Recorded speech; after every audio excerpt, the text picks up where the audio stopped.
And good afternoon, and welcome to this session of the London Financial Regulation Seminar.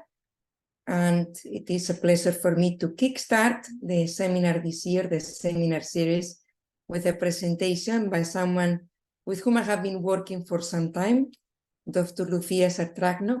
She was LLM student, and she did her dissertation during her LLM studies with mine, under my supervision, and then she continued with a PhD thesis, in which I also took part as informal advisor and eventually as examiner.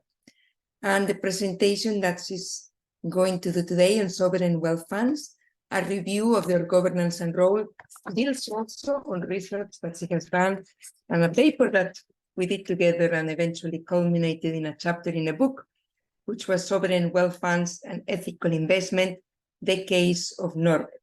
So I'm delighted that for this interdisciplinary and intercollegiate group of experts, which is what the London Financial Regulation Seminar is, a seminar that is directed by myself with Dr. Daniele D'Alvia as Deputy Director.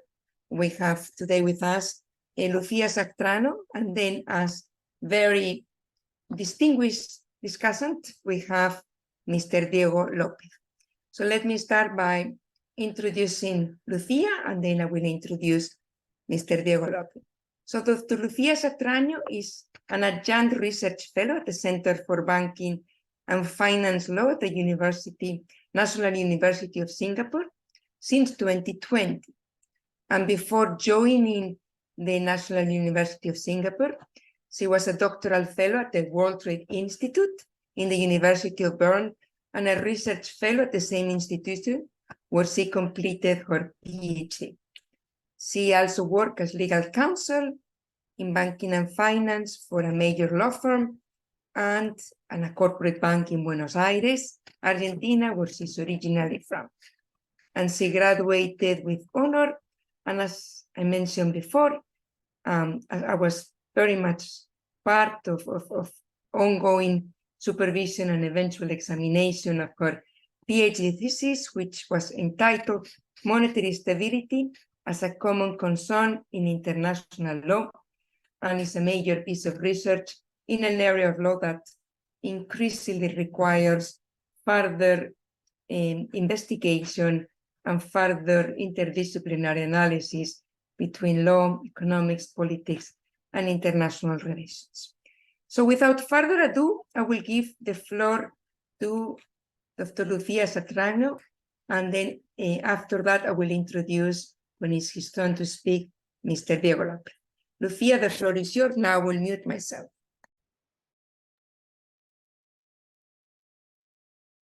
Many thanks for the kind introduction. It is an honor for me to be back at CCLS. I'm very grateful to Professor Rosa Lastra, who has been an amazing mentor since I studied at this school more than a decade ago.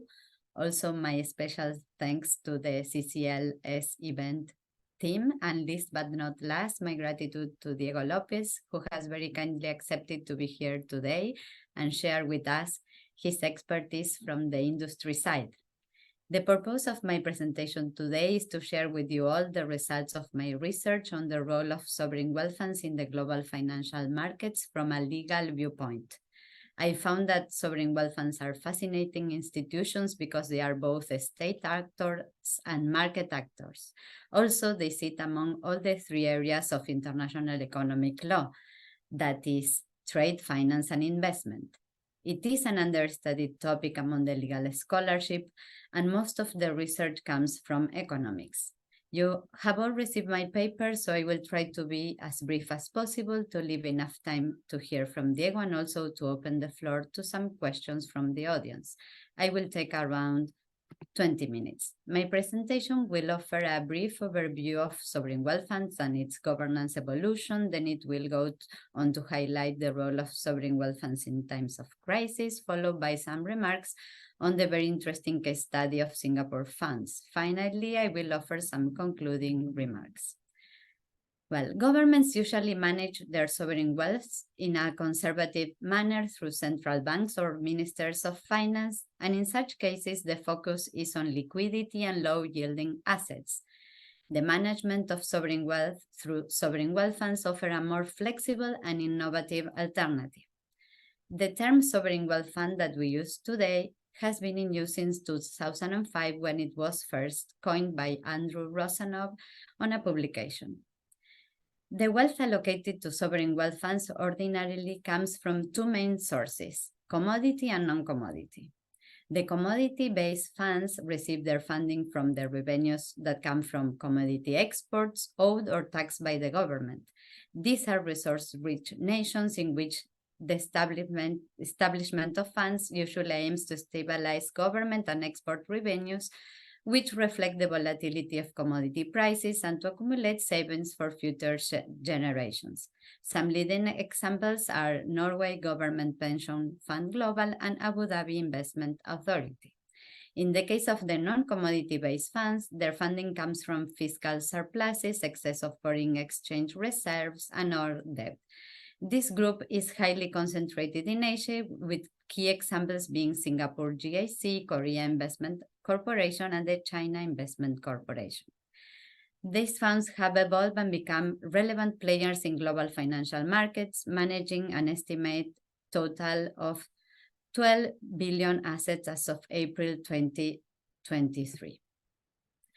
There is still lack of a general consensus on the definition of sovereign wealth funds, despite many have been proposed. The definition I use is the one provided at Appendix 1 of the Santiago Principles. This definition provides us with three criteria for an investment vehicle to be classified as a sovereign wealth fund, that is, ownership, purposes and objectives, and investments. The definition reads as follows. Sovereign wealth funds are defined as special purpose investment funds or arrangements owned by the general government, created by the general government for macroeconomic purposes. Sovereign wealth funds hold and manage and or administered assets to achieve financial objectives and employ a set of investment strategies which include investing in foreign financial assets. The objectives and purposes underlying the creation of a sovereign wealth fund differ greatly. Consequently, the IMF have distinguished 5 types of sovereign wealth funds. First, stabilization funds. Second, saving funds for future generations. Third, reserve investment corporation. Fourth, development funds. And 5, contingent pension reserve funds.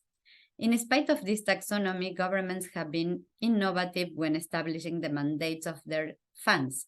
While in some cases, the same sovereign wealth fund is mandated to achieve multiple objectives, in other cases, the same government may establish different funds to fulfill different objectives. For example, Saudi Arabia and Qatar have chosen to use a single entity for all purposes, while Abu Dhabi has established different funds for different purposes. The application of the rule of law to sovereign wealth funds also differs greatly. At the international level, is limited. In the absence of international law governing foreign investments or sovereign wealth funds in particular, the funds are subject to general rules of international law and international investment law in particular. At the domestic level, sovereign wealth funds are regulated by a mix of domestic, private, and public law depending on the legal status of their constitution. While some funds are established as an arm of the government, such as the Norway Fund, other funds have separate legal personality, for example, Singapore Temasek and the Korean Investment Corporation. Sovereign wealth funds, because of their nature as state-sponsored investment vehicles, have been subject to strong criticism for the potential political, economic, and regulatory risks that they may present. Most of these concerns arose strongly in the 2000s when the funds took a more active role in the markets.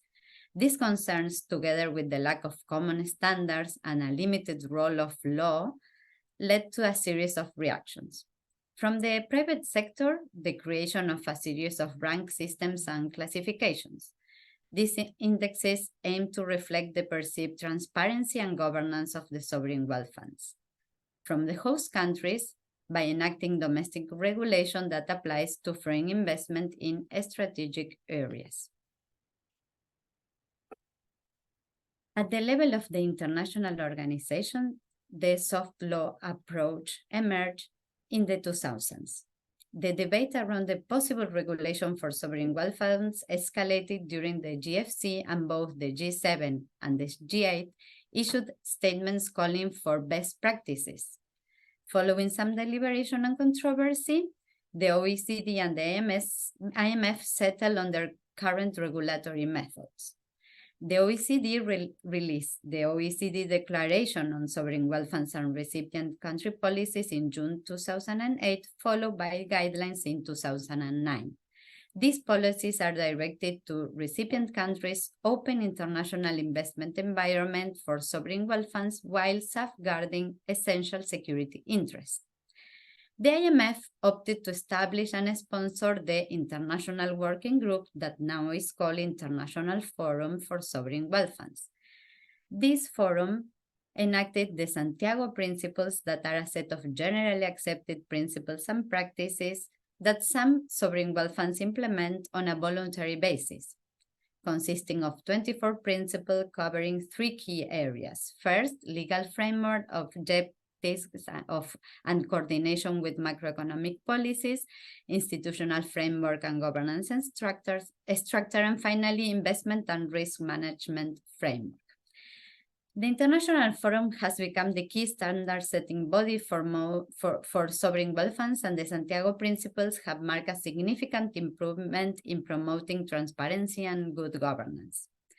Most of the literature assessing the Santiago Principle takes the view that the strength of this principle lies in their allowance for flexible implementation, while their weaknesses lie in the generality of the terms and enforcement difficulties.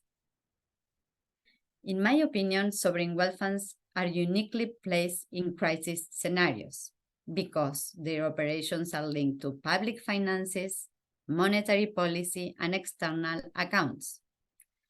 While most sovereign wealth funds do not contemplate liabilities explicitly on their mandates, they are still subject to implicit liabilities during crisis, like, for example, covering shortfalls in the public budget or assisting domestic economies in corporate bailouts. Unlike central banks, monetary authorities, and foreign exchange reserve funds, sovereign wealth funds are long-term investors. Consequently, a large part of their investment comprises long-term illiquid assets that may be difficult to convert into cash without incurring in major losses. However, crises like the GFC, COVID-19, and the ongoing conflict in Ukraine may demand intervention from sovereign wealth funds when other policy tools are insufficient. Here, sound institutional design and governance policies become especially relevant.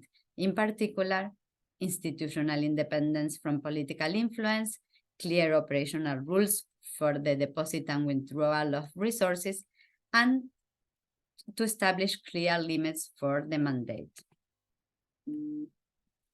Now I move to the case study in my paper, that is Singapore. I think that Singapore provides us with a very interesting case study as a small country with no natural resources where the reserves play a key role. Singapore reserves are the total of the Singapore government assets less its liabilities. Given the critical importance of Singapore reserves, they are invested professionally and on a commercial basis to generate sustainable returns in the long run. Singapore reserves are managed by 3 different entities: the Monetary Authority of Singapore, GIC, and Temasek. The Singapore government sets the general investment objective for the 3 entities and monitors the risk and return profile of the total reserves.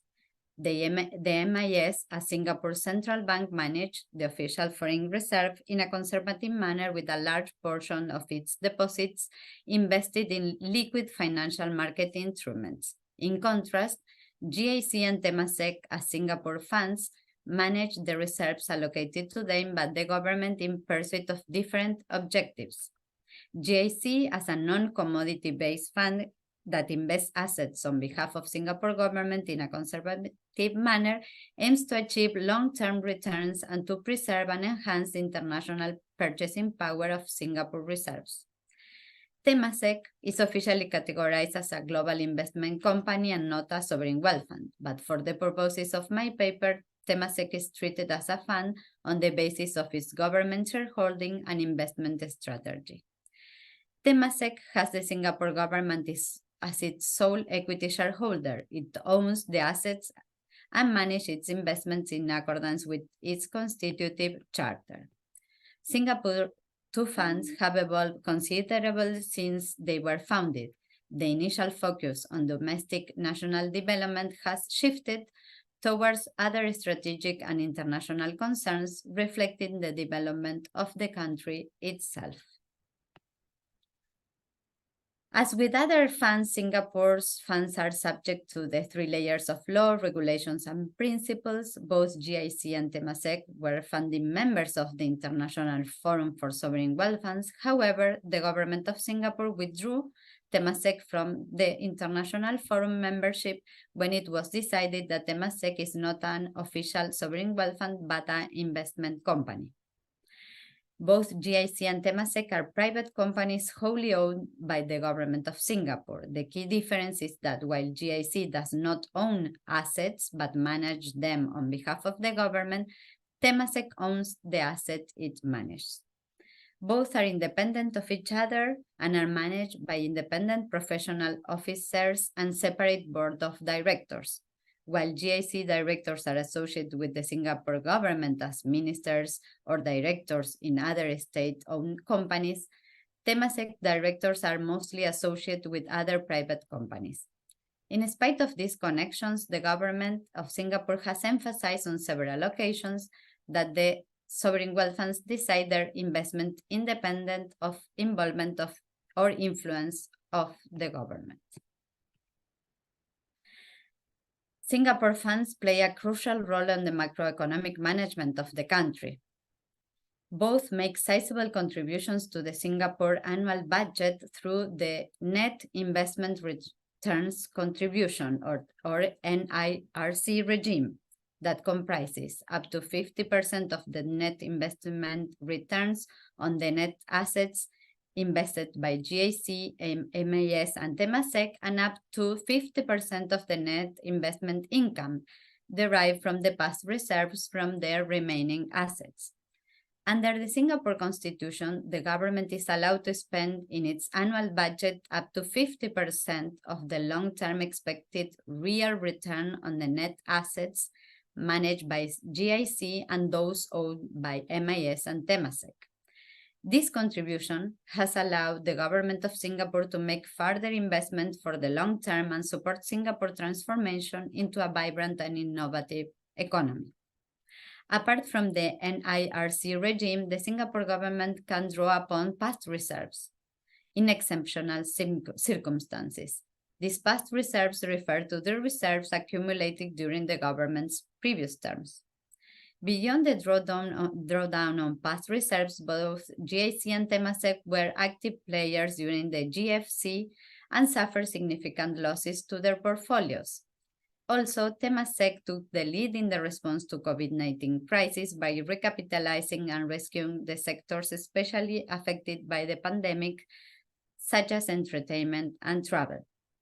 This paper has also shown that while some sovereign wealth funds have been depleted during crisis, others, such as the remarkable case of Singapore funds, have become institutional bulwarks of resilience and stability for their home country during turbulent times. Let me conclude by saying that it can be argued that most of the findings in my paper lead to the recognition of sovereign wealth funds as mainstream players in the global financial markets, that the improvements in institutional and governance arrangements overcome the concerns from recipient or host countries, the voluntary standards at the Santiago Principles have become a long-standing policy coordination regime among home countries and increased transparency. They are uniquely placed in crisis scenarios because they are both state actors and market actors with a role in macroeconomic management and financial stability. These funds have moved from international to domestic focus and from implicit to explicit liabilities.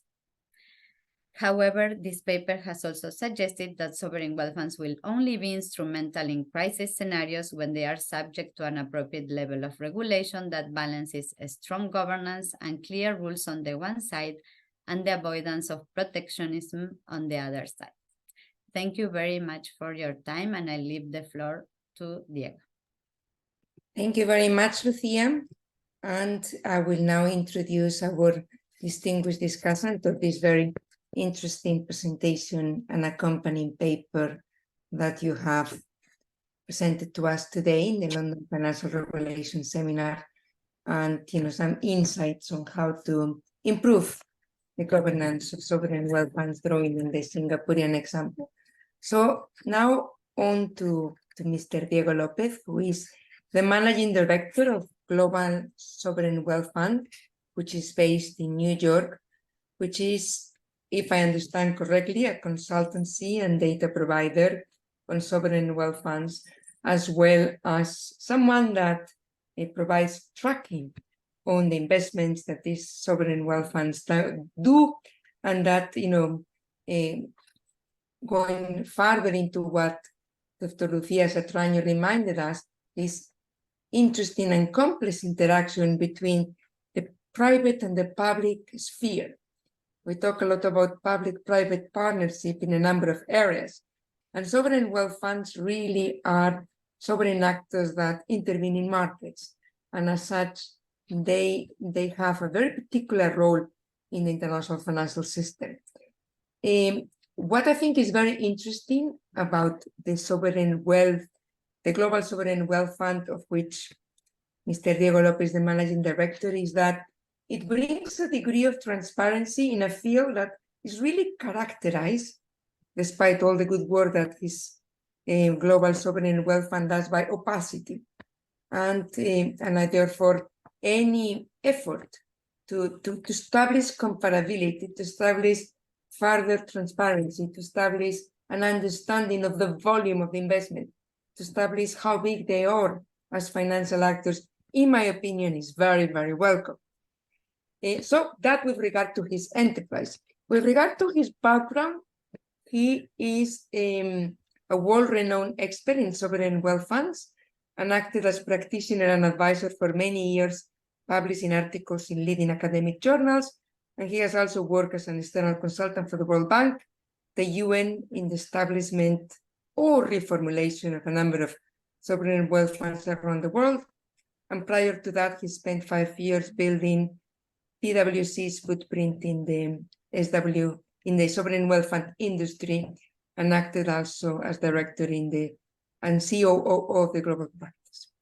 He also has experience in banking, and I was Googling the website, and I understand that you have also developed as SWF Academy with London Business School to try to provide teaching in this area, which is very much welcome. So without further ado, otherwise I will just talk about what you do and your interesting presentation. The floor is yours. You will now be able to share your slides, and I will mute myself so that we have better sound for the recording. Thank you. Thank you very much. First of all, thank you to Queen Mary University and to Professor Lastra for this kind invitation, and obviously to Dr. Satragno for also inviting me to be the discussant. As Professor Lastra said, I'm not your typical academic profile, so in addition to being the discussant of the paper, which I believe is of great quality and contribution to the industry, I will also present very briefly some of the latest developments and future challenges that we at Global SWF believe that the industry has. So again, a few slides around the latest developments and the future challenges, and then I'll touch upon some of the key aspects of governance that Dr. Satragno has mentioned before. So first of all, definition, as Dr. Satragno said, is very important. We normally distinguish in the broad category of asset owners or state-owned investors or sovereign investors. So every firm out there has a different definition, but we broadly differentiate three different pockets of capital. One is central banks, which by definition are more conservative. Then sovereign wealth funds, which have some sub-segments as well. And then public pension funds, which we believe should be separated as a category. So within sovereign wealth funds, Dr. Satragno introduced some of the subcategories. We are putting some examples there, but we broadly define or separate stabilization funds from savings funds and from strategic funds. So one example of stabilization funds would be the Chilean stabilization fund that gave birth to the Santiago Principles because they were conceived in Chile, in Santiago of Chile. The second category would be the savings, which by definition are a little bit more aggressive in their investment policies. And one example would be GIC, just to stick to the example of Singapore. And the third category would be strategic, which would be the Temasek-like funds. So in the table below, as you can see, we put some of the examples of the countries, how they categorize or how they manage the capital. Again, as Dr. Satragno very well said, some countries decide to split the functions. One example would be Abu Dhabi, where you have ADIA as a stabilization and savings fund, and Mubadala and ADQ playing the strategic function, whereas others, like in Saudi Arabia, PIF is actually playing both functions. So overall, we believe, or we estimate that central banks manage around $15.5 trillion US. Sovereign wealth funds as a whole manage 11.2 at the moment, and pension funds manage 23 trillion US dollars. How has the industry fared lately, given the various crises that we have been exposed to in the past few years? First of all, I would say that COVID was a very strong but very short-term shock to the industry. The assets under management actually decreased very significantly during the first and second quarter of 2020, but then they recovered very quickly in a hockey stick, if you will, and therefore the AUM actually increased from 2020, where you can see is 9.3 trillion US dollars, to 10.8 trillion US dollars at the end of 2021. That is in contrast with 2022, where we saw a huge crash in the financial markets, which was a 10% plus decrease in both stocks and bonds, which is something that we hadn't seen in 50 years. So that obviously affected very much sovereign wealth funds, which on average, I would say 75% of their portfolio stays in stocks and bonds. And therefore, they were very affected by that market shock in 2022. Right now, we're seeing that they are recovering very well. They're now, again, over the level of 2021 and maximum peak. And that, as you can see, is categorized between the three different segments that I mentioned before: strategic, stabilization, and savings. Savings have grown much quicker than stabilization, 3.1x the amount that they had in 2008 after the financial crisis. But the major growth, or the biggest growth, has been on the strategic side. And that is because a lot of governments are now setting up sovereign wealth funds that are not necessarily rich in resources, but have a different function, like catalyzing funds into the country. As Dr. Satragno very well said, the switching focus from foreign to domestic.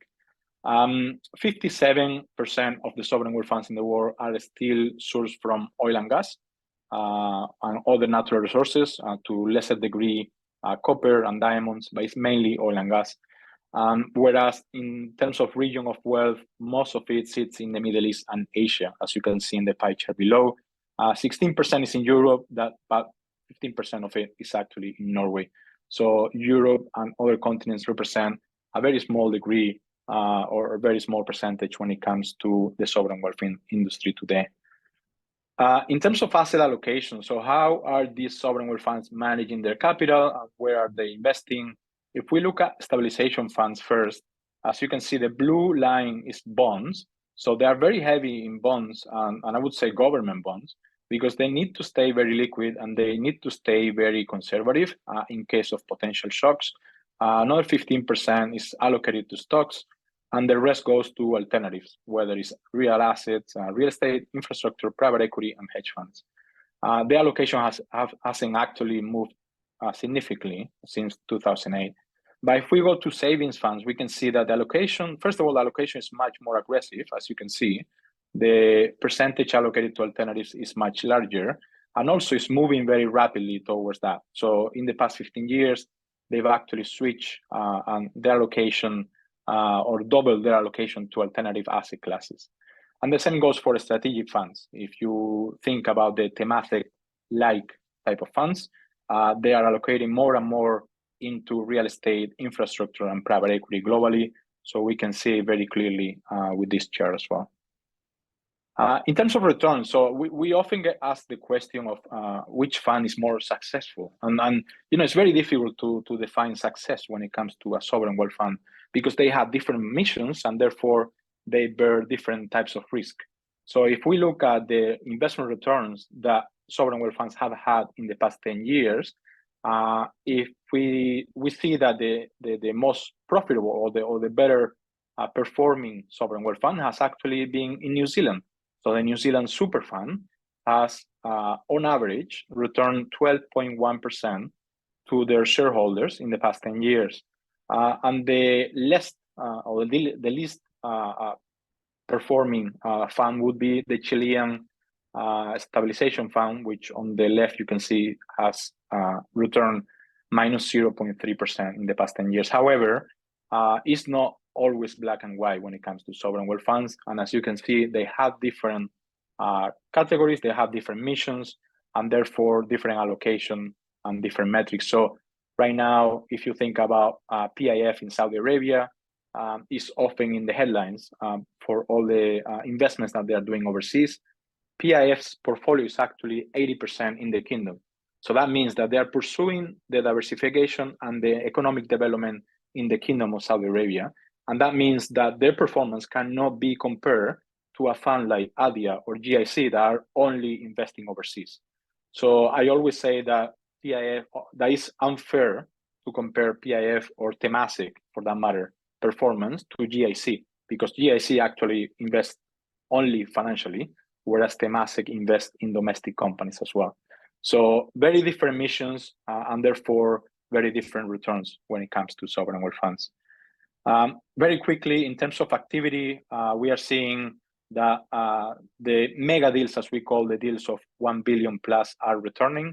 Sovereign wealth funds were very heavy into venture capital in 2021, and that means that we saw a lot of deals in this uptick of 511 transactions, but the deals were actually of lower value, whereas in 2022 and 2023 so far, the deals are actually much larger on average size, but lower in volume.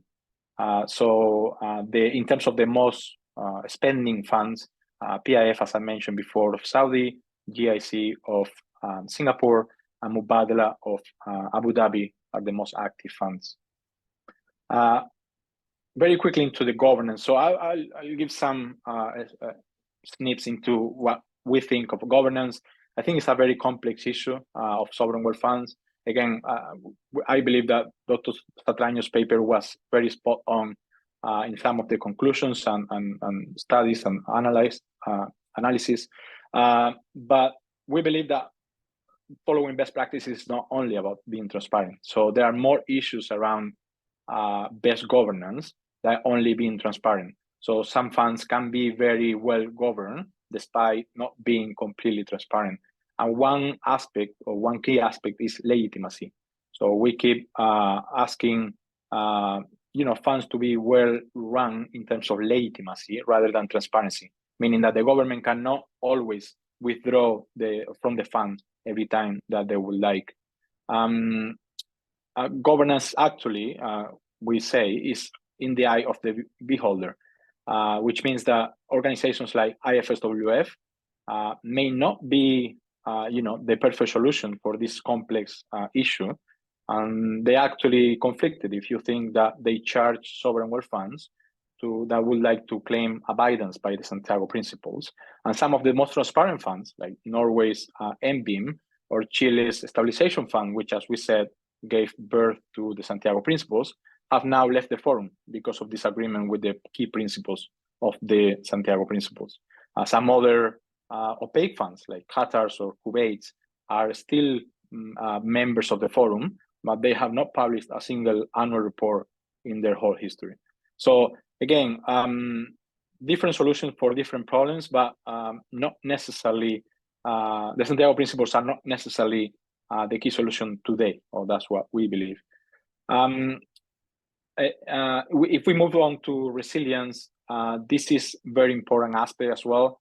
And COVID-19 proved that, again, Dr. Satragno really well mentioned that GIC was withdrawn around $40 billion US dollars because their mission is more on the stabilization part of it, whereas Temasek was asked to bail out some of the domestic companies, such as Singapore Airlines, which was about 4.7 billion US dollars.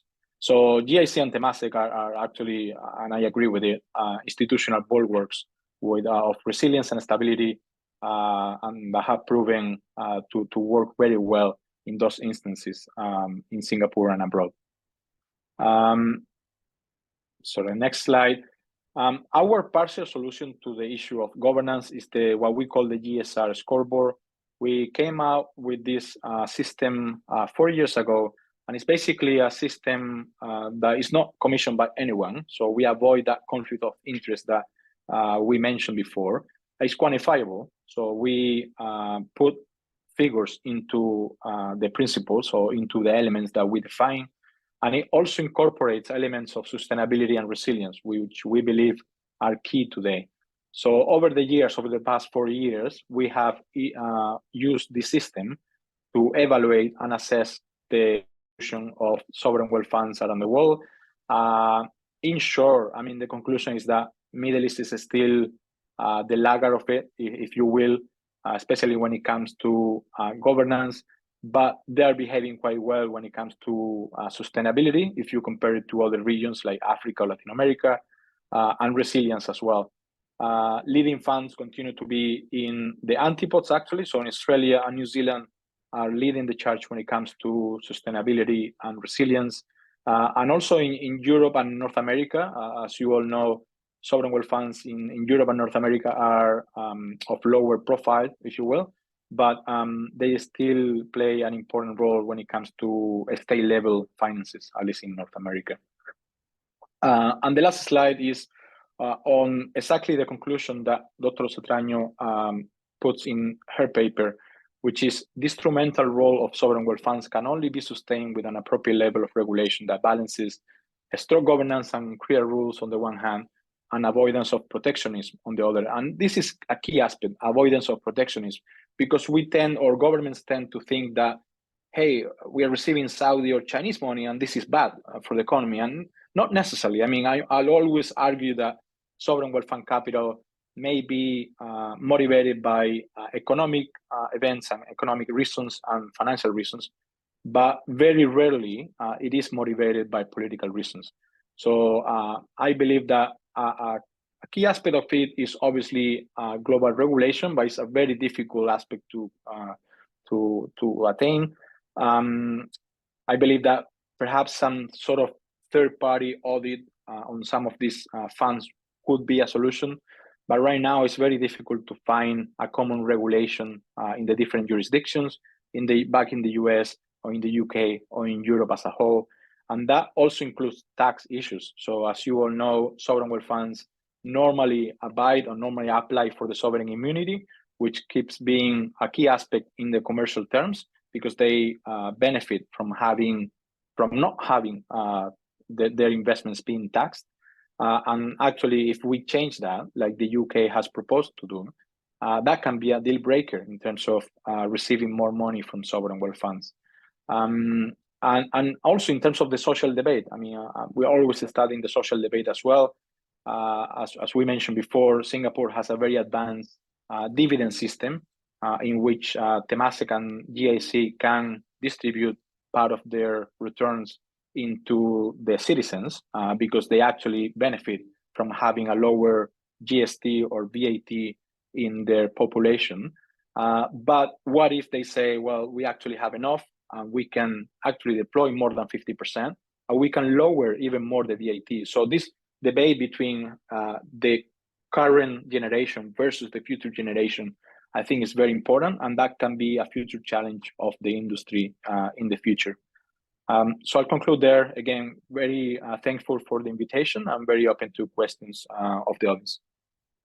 Thank you very much, Diego. And in my privilege as chair, I will start with the first question, and then I will encourage our distinguished audience, some of whom I recognize as people that know a lot about sovereign wealth funds, like John Taylor, and also my Deputy Director, Daniele D'Alvia, there.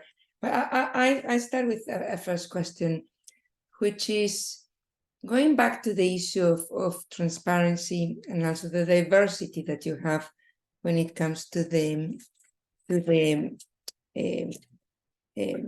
different structures and types and governance sovereign wealth funds. Can you talk a little bit about the accounting from the perspective of the government accounts of how the sovereign wealth funds assets operate? And then, so that's the first question. And then the second question is, can you draw a little bit on the ethical dimension, an issue which has always been of great concern to me? Why do some sovereign wealth funds do well in terms of really being funds for the people, and why other sovereign wealth funds do less well, not reinvesting or investing the proceeds of the fund for effectively what the concept of sovereignty is, which is for the people, but instead for the people, sovereignty in the old way, in the monarchical way, which is just for the enrichment of the ruling classes. So if you can comment on that, one technical question and one from your perspective on the different types of ethical considerations, depending on this dimension that some sovereign wealth funds, for instance, the one in Norway, has as kind of the good guy, and some others, and I will not name names, I will leave you do that, if you want, do less well. Very much, Rosa, for these very interesting remarks. And by the way, the question is for the two of you. Yes, I start. I see that Diego is writing some detailed examples, I'm sure, on his mind.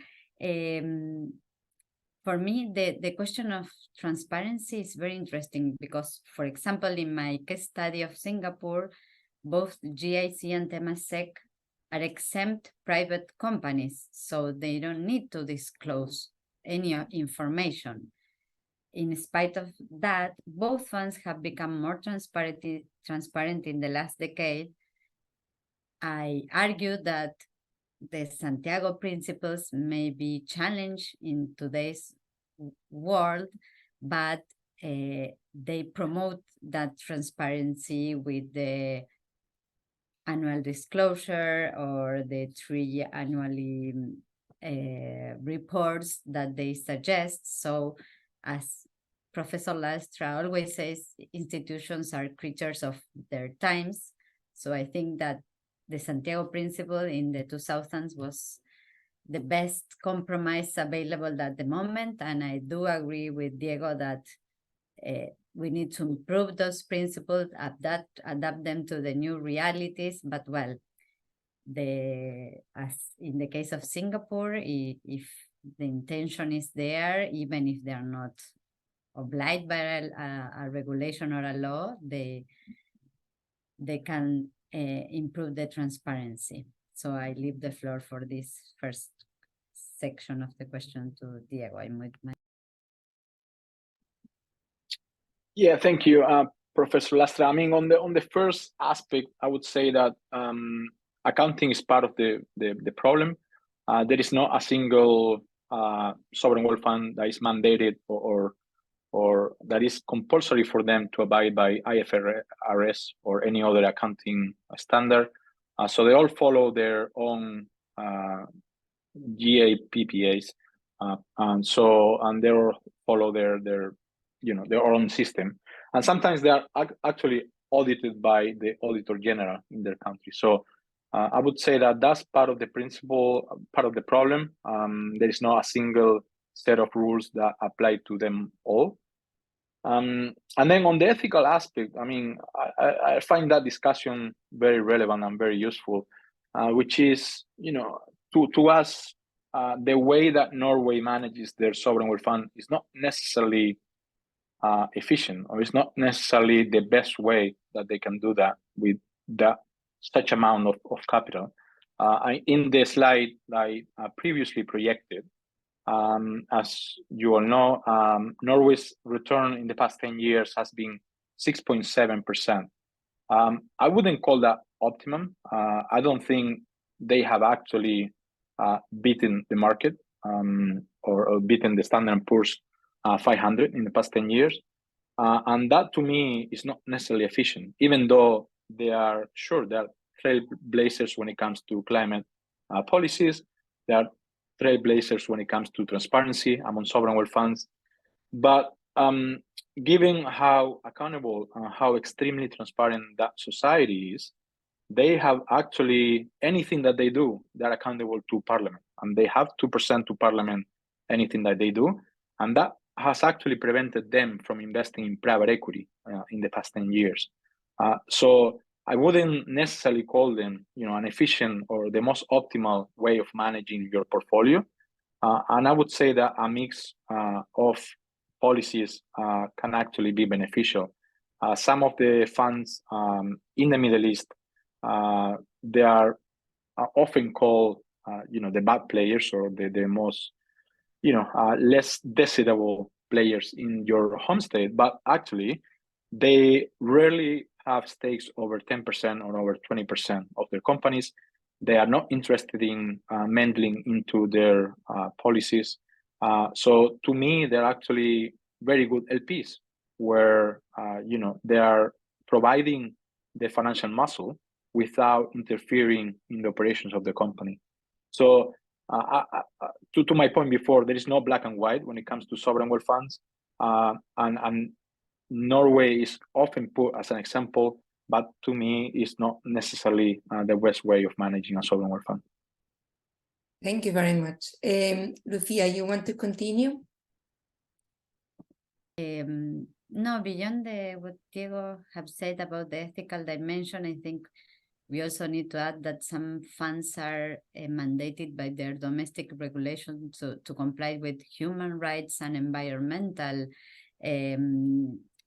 requisites. So in terms of returns, we cannot compare those funds as Norway and those funds that also are part of this. There is one, Diego, correct myself, but there was an initiative by the French government, One Planet Sovereign Wealth Fund initiative, that they are trying to establish a standard for sovereign wealth funds to commit to environmental and climate change policies. And well, I do believe that the Santiago principle must adapt and involve those pressing issues that we have today. And also I spent the COVID years living in Singapore, and I saw firsthand how these well-managed institutions that are between state and market actors can really be beneficial for the society. Singapore keep running business as always. They subsidize from private schools to private businesses. So it was really a privilege to spend those years there. They were investing, the funds invest in the development of the vaccines, in all the issues. So it's, I think that these are, they give room for thoughts for the countries, like have reserves and the good use of the reserves for the society. Very good. So we have a question: how are their public uses in the sovereign fund for investors of international, such as expats, to raise gaining capital for individuals? That's one question. And I was also going to ask you a related question now that you were talking about this statement, Lucia, which I have made many times, which is institutions as well as rules are creatures of their time. And really the Santiago Principles, they were a major innovation at the time in which there was very few normative guidance in terms of what is expected from comparability of different sovereign wealth funds.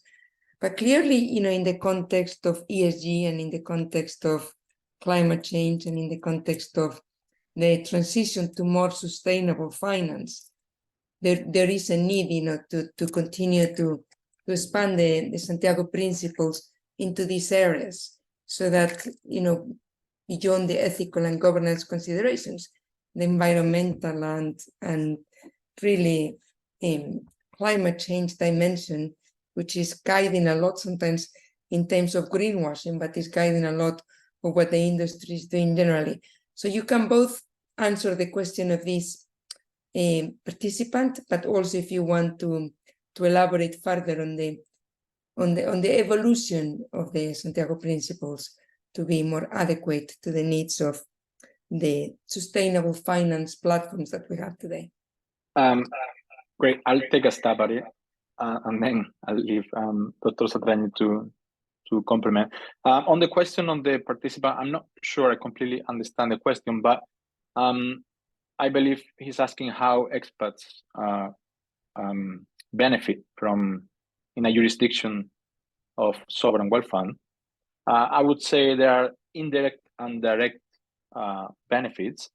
On the indirect basis, if you live in Singapore or in Abu Dhabi as an expat, you are never going to receive a cash flow from the sovereign wealth fund. However, you are benefit from having lower VAT and from having no income taxes in the case of Abu Dhabi. So I was an expat for many years in Abu Dhabi and in Qatar.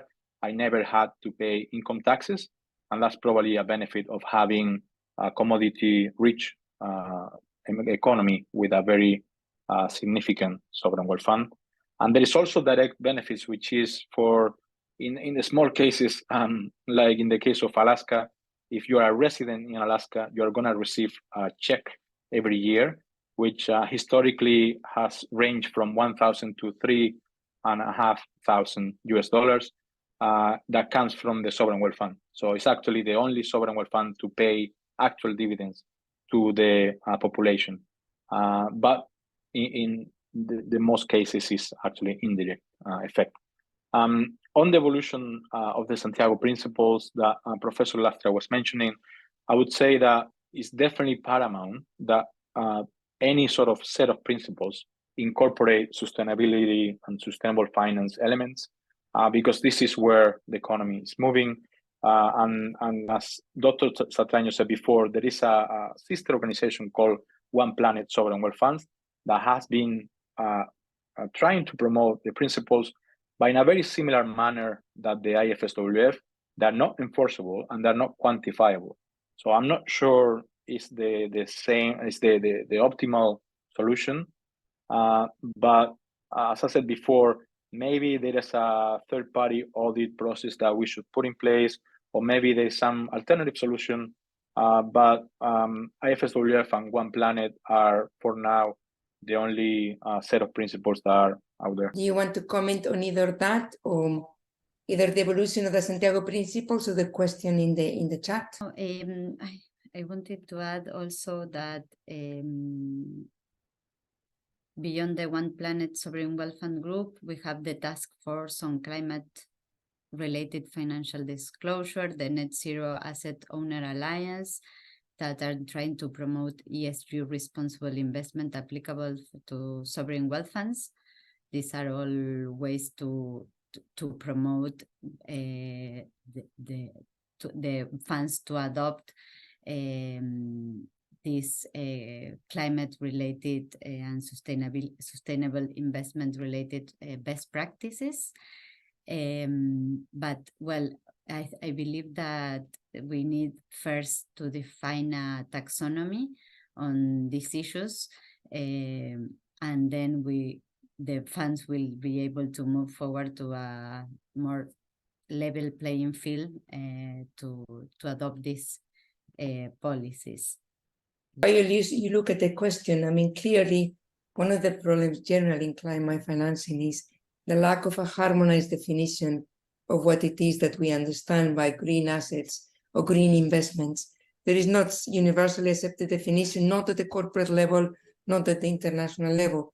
So one of the major challenges for the international community is to come up with something that we can agree, at least in terms of some broad principles, because at the moment, instead of having convergence, we have a great degree of divergence. So if we are going to forbid some activities on the basis that they're brown, and then we don't have a common definition of what is green and brown, of course, that's a major challenge.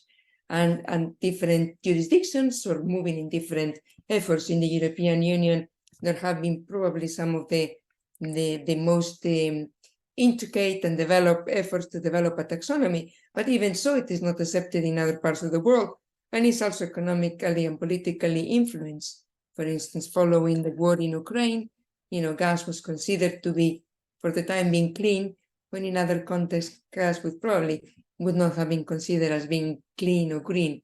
And then the same with nuclear, nuclear, which had a very bad name for a while now, in some cases and some jurisdictions, is considered to be a clean and potentially even green source of energy. So it's interesting what you were saying. I don't know if you want to say something else. I don't know, Daniel, if you want to ask any question. Not particularly, maybe, I was more curious about something that Saudi Arabia, if you remember, the Sovereign Wealth Fund in the past in New York was also sponsoring a SPAC, for example, in 2021. So this is something that if we see then how SPACs they ended up was a very risky investment. So I would like to know, is there any practice currently also in sovereign wealth funds in order to counteract risk or not to become the new speculator of the market, and so to invest money in a way that is more reasonable, rational, not risky, and also to keep liquidity for investors of the fund? Yeah, I can try and answer that. The challenge is that the government is never supposed to come into investment decisions, right? So there should always be a separation of powers, and the government shouldn't be preventing or promoting any investment when it comes to the sovereign wealth fund. And beyond the example that you use in PIF, there was another one very known in Singapore, where Temasek just lost 300 million in investing in FTX. And there was a candidate for the president saying, well, I should have prevented that, investment in FTX. But the question is broader than that, is, well, should you? Should you be meddling into investment decisions? I don't think you should. I think it's a decision that the sovereign wealth fund has to have, obviously within the risk parameters that you set up.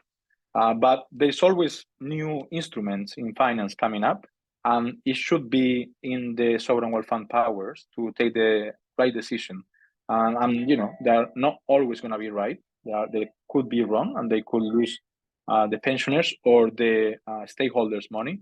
But that is part of the game. Okay, thank you very much. I think on that last remark, I will say thank you very much. And I look forward to continuing the dialogue with you. I myself teach, as Lucia knows, on sovereign wealth funds. So maybe, Diego, we can also invite you to teach our students. And with Lucia, we'll continue to work on this. So thank you very much for the two wonderful presentations, and for everyone for contributing to the discussion and also participating in this session. And yes, to answer the question, we will eventually make the recording available to the participants. Thank you very much. Bye-bye.